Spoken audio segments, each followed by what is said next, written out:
In un emendamento alla manovra di bilancio della Regione Veneto, il Movimento 5 Stelle propone il ricalcolo di tutti i vitalizi degli ex consiglieri secondo il sistema contributivo. Cosa vuol dire?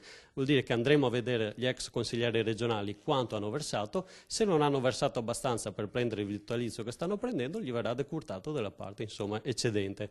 Questo avviene esattamente per tutti i lavoratori, equipara anche gli ex consiglieri regionali a dei lavoratori dipendenti, non si fa niente di irrazionale, non mandiamo nessuno per la strada. La proposta è ispirata ai provvedimenti approvati dalla maggioranza giallo-verde nei due rami del Parlamento.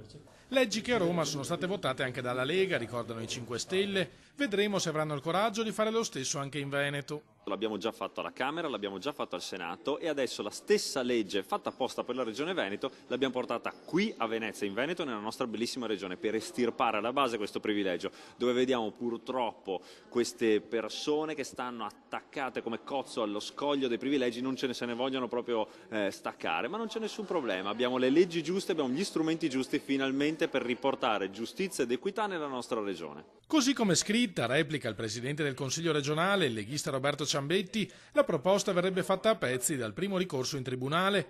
Approvare leggi come questa serve solo a fare propaganda politica. Mi sembra che il provvedimento presentato, che tra l'altro viene copiato pari pari quello che ha fatto Fico alla Camera, sia scritto abbastanza male. Ci sono secondo me dei passaggi che sono facilmente aggredibili in un tribunale. Quindi io non sono per fare delle leggi che poi vengono smontate o cadono al primo stormire di fronda. Questa maggioranza, ricorda Ciambetti, ha già approvato un taglio ai vitalizi degli ex consiglieri, ma nella forma giuridicamente inattaccabile del contributo di solidarietà.